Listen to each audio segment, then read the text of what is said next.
Board परीक्षा में बार बार पूछे जाने वाला यह प्रश्न क्या आप 5 सेकंड में बता सकते हैं? दोस्तों, बोर्ड परीक्षा में केमिकल रिएक्शन चैप्टर से यह प्रश्न कई बार पूछे जा चुके हैं। अगर आप इसका उत्तर नहीं जानते तो अभी 20 सेकंड में सीख लीजिए।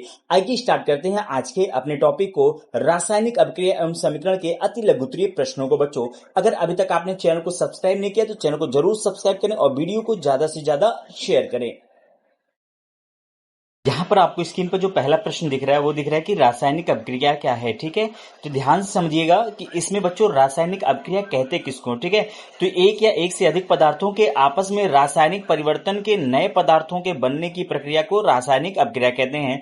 यानी एक या एक से अधिक पदार्थों के आपस में रासायनिक परिवर्तन करके नए पदार्थ को बनाने की प्रक्रिया को हम क्या कहते हैं बच्चों? रासायनिक अभिक्रिया कहते हैं। एग्जाम्पल के तौर पर आप समझ सकते हैं कि यहाँ पे हम मैग्नीशियम को लेते हैं, मैग्नीशियम की रिएक्शन हम ऑक्सीजन से कराते हैं। क्लियर है, तो यहां पर हमें मैग्नीशियम ऑक्साइड प्राप्त हो जाता है। क्लियर है, तो यहां पे समझिएगा एक या एक से अधिक पदार्थों के आपस में रासायनिक, देखिए एक से अधिक पदार्थ हैं, ये रासायनिक क्या कर रहे हैं? परिवर्तन कर रहे हैं और उसके बाद नए पदार्थ का निर्माण कर रहे हैं। क्लियर है, तो इस अभिक्रिया को हम रासायनिक अभिक्रिया कहते हैं। अगला जो प्रश्न आपको बच्चों दिख रहा होगा कि रासायनिक समीकरण क्या है, तो रासायनिक अभिक्रिया को सूत्रों और रासायनिक चिन्हों द्वारा लिखने को रासायनिक समीकरण कहते हैं। तो इसी को क्या कह सकते हैं? रासायनिक समीकरण कह सकते हैं। अगला जो प्रश्न आपको स्क्रीन पर दिख रहा है बच्चों, ये कह रहे हैं कि संतुलित रासायनिक समीकरण क्या होता है। क्लियर है, संतुलित रासायनिक समीकरण क्या होता है ये आपको समझना होगा। तो ध्यान समझिएगा कि रासायनिक समीकरण जिसमें अभिकारकों और उत्पादों के परमाणुओं की संख्या तथा द्रव्यमान बराबर हो वो संतुलित समीकरण कहलाते हैं। आपको पता होना चाहिए तीर के इधर अभिकारक लिखा जाता है और तीर के इधर क्या लिखा जाता है? उत्पाद लिखा जाता है। क्लियर है, तो जितना अभिकारक है उतना ही उत्पाद हो, तो ऐसी अभिक्रिया को हम संतुलित रासायनिक अभिक्रिया कह सकते हैं। एग्जाम्पल के तौर पर अगर आप समझे तो यहाँ पे अमोनिया ले लीजिए NH3 और हाइड्रोक्लोरिक अम्ल ले लीजिए। क्लियर है, इनकी जब रिएक्शन कराओगे तो आपको NH4Cl मिल जाएगा। क्लियर है, इधर ध्यान समझिए कितने हाइड्रोजन है? 3 और यहाँ पे एक 4, तो इधर भी 4 हाइड्रोजन है। इधर नाइट्रोजन कितना है? 1 और इधर नाइट्रोजन 1। इधर क्लोरीन कितना? 1, इधर क्लोरीन भी 1। क्लियर है, तो ये बच्चों संतुलित रासायनिक समीकरण कहलाता है। आगे अगर हम बात करें तो द्रव्यमान संरक्षण का नियम क्या है, ये जो चौथा प्रश्न है आपके बोर्ड एग्जाम के लिए काफी महत्वपूर्ण है बच्चों। ये द्रव्यमान संरक्षण का नियम क्या होता है, ध्यान समझिएगा। इस नियम के अनुसार रासायनिक अभिक्रिया में अभिकारकों के कुल द्रव्यमान के बराबर ही उत्पादों का कुल द्रव्यमान होता है। क्लियर है, एग्जाम्पल के तौर पर समझिएगा कि यहां पर आप कैसे इस चीज को समझ सकते हैं। ठीक है, तो यहां पे समझिएगा कि कैल्शियम कार्बोनेट में एक एग्जांपल ले रहा हूं, यहाँ पे CaCO3 कैल्शियम कार्बोनेट है। अब इसकी रिएक्शन कराते हैं हम, तोड़ के इसको क्या बना देते हैं? कैल्शियम ऑक्साइड और साथ में कार्बन डाई ऑक्साइड। क्लियर है, तो यहां ध्यान समझिएगा एक कैल्शियम, इधर भी कैल्शियम एक, इधर कितने कार्बन? एक, इधर भी एक कार्बन, इधर ऑक्सीजन कितने? 3, एक ऑक्सीजन ये, 2 ऑक्सीजन ये, यानी इस तरह से आप लिख सकते हैं। क्लियर है, अगर कैल्शियम कार्बोनेट का अगर आप द्रव्यमान कैलकुलेट करेंगे तो ये 100 आएगा। कितना आएगा? 100 आएगा। ठीक है, कितना आएगा? 100 आएगा। वहीं अगर हम कैल्शियम ऑक्साइड का द्रव्यमान क्या करें? कैलकुलेट करें तो ये 56 आता है। क्लियर है, और जो CO2 है यानी ये कार्बन डाइऑक्साइड, इसका कितना होता है? 44।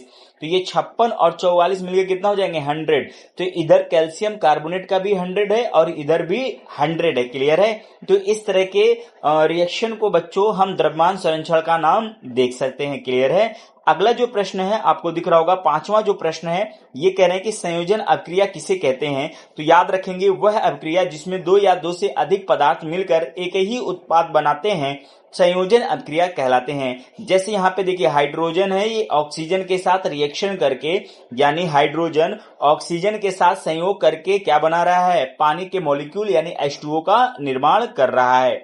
अगला जो प्रश्न आपको दिख रहा होगा बच्चों, ये है अपघटन अभिक्रिया किसे कहते हैं। अपघटन का मतलब होता है ब्रेक डाउन यानी टूटना। क्लियर है, तो वह अभिक्रिया जिसमें एक यौगिक टूटकर 2 या 2 से अधिक सरल पदार्थ बनाता है अपघटन अभिक्रिया कहलाता है। तो यहाँ पे कैल्शियम कार्बोनेट है, जब आप इसको हीट करोगे तो ये कैल्शियम ऑक्साइड और कार्बन डाइऑक्साइड में टूट जाता है। यहाँ पे कैल्शियम कार्बोनेट का क्या हो रहा है? अपघटन हो रहा है, इसलिए ये जो बच्चों उदाहरण है यह अपघटन अभिक्रिया का होगा।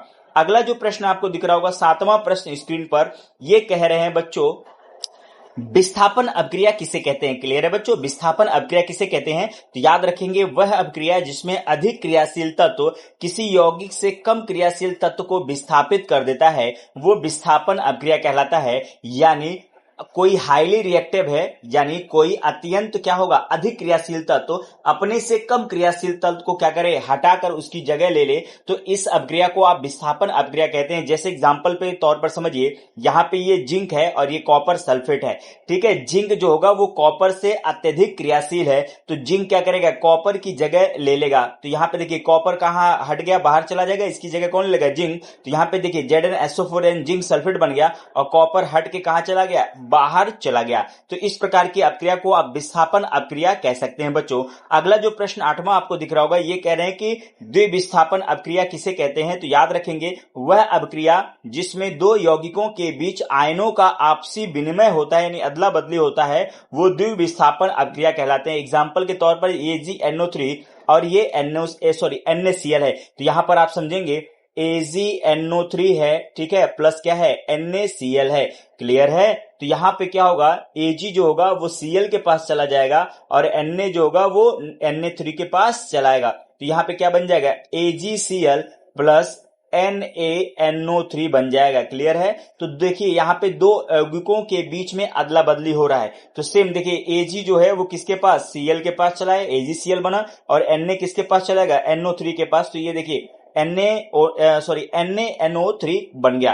क्लियर है? अगला जो प्रश्न आपको दिख रहा होगा बच्चों, ये कह रहे हैं कि ऑक्सीकरण क्या है?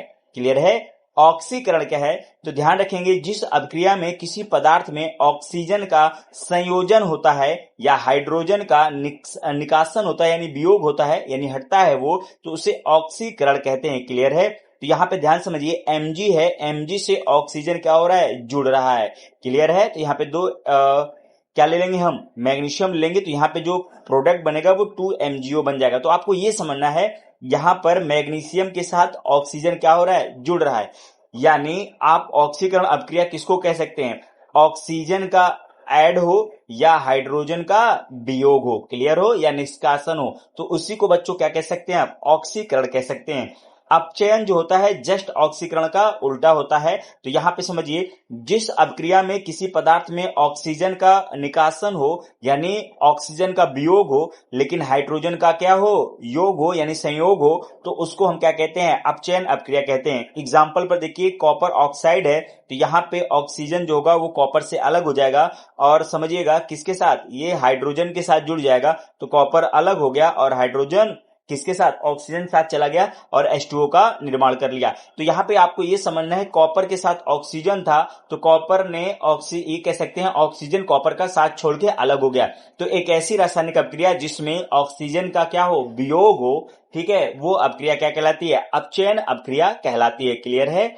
आपको बच्चों 11वां प्रश्न जो कि बहुत महत्वपूर्ण है, आपको ध्यान देना है, कई बार आपकी बोर्ड परीक्षा में ये पूछा गया है कि रेडॉक्स अपक्रिया क्या है। ठीक है, अगला जो प्रश्न है ये पूछा जाता है कि रेडॉक्स अपक्रिया क्या है। तो याद रखेंगे, वह अपक्रिया जिसमें एक साथ ऑक्सीकरण तथा अपचयन होता है वो रेडॉक्स अपक्रिया कहलाती है। क्लियर है? क्या कहलाती है, रेडॉक्स अपक्रिया कहलाती है। तो यहाँ पे देखिए, यहाँ पे कॉपर ऑक्साइड का क्या हो रहा है, अपचयन हो रहा है, तथा हाइड्रोजन का क्या हो रहा है, ऑक्सीकरण हो रहा है। ये आपको रिएक्शन के थ्रू समझना होगा। क्लियर है? अगला जो प्रश्न है ये 12वां प्रश्न है, ये उष्माक्षेपी अपक्रिया क्या है। उष्माक्षेपी अपक्रिया क्या है? तो याद रखेंगे, वह अपक्रिया जिसमें उष्मा निकलती है उष्माक्षेपी अपक्रिया कहलाती है। क्लियर है? तो देखिए यहाँ पे कार्बन और ऑक्सीजन की क्या हो रहा है, संयोजन हो रहा है, यानी कार्बन जो होगा ऑक्सीजन की उपस्थिति में जब जलाया जाएगा तो कार्बन डाइऑक्साइड बनेगा और साथ ही साथ कुछ हीट बाहर आएगी।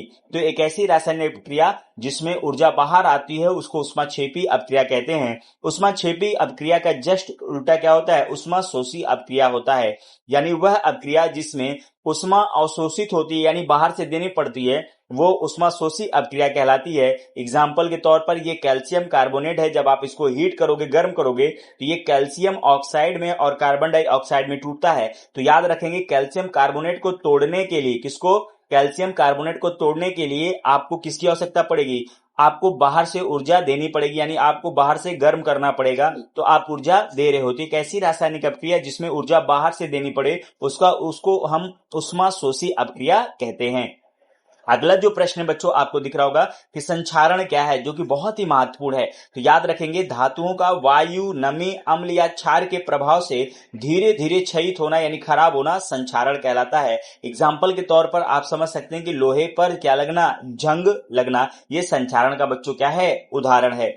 अगला जो प्रश्न है आपकी भाषा में जंग क्या होता है, रस्टिंग क्या होती है। तो याद रखेंगे कि लोहे का संक्षारण होकर जो लाल भूरा परत बनती है उसे ही जंग कहते हैं। क्लियर है।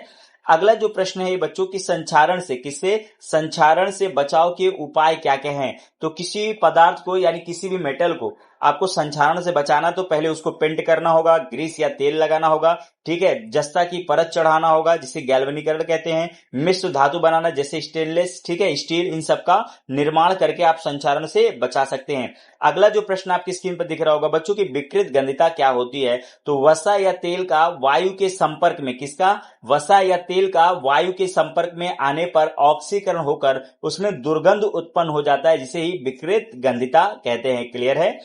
18वां जो प्रश्न है ये कह रहे हैं कि विकृत गंधिता से बचने के उपाय क्या है बच्चों। तो याद रखेंगे तेल और वसा को कहां, वायुरुद्ध डिब्बों में रखना, यानी एक ऐसा डब्बा जिसमें एयर अंदर ना जाए, साथ ही साथ उनमें एंटीऑक्सीडेंट मिलाना, ठीक है, साथ ही साथ प्रशीतक में रखना यानी फ्रिज में रखना। अगला जो प्रश्न आपको स्क्रीन पर दिख रहा होगा बच्चों, ठीक है, ये कह रहे हैं कि रासायनिक समीकरण में इस तीर के चिन्ह का क्या अर्थ है। तो याद रखेंगे तीर जो चिन्ह है इसका अर्थ है कि उत्पाद बनाना और अभिक्रिया की दिशा को दर्शाता है। जैसे याद रखेंगे ये कैल्शियम कार्बोनेट है और ये ब्रेक डाउन होकर किसमें, कैल्शियम ऑक्साइड और कार्बन डाइऑक्साइड में टूट रहा है। तो यानी ये कह रहे हैं कैल्शियम कार्बोनेट आगे चल के कैल्शियम ऑक्साइड और कार्बन डाइऑक्साइड में परिवर्तित होगा। क्लियर है।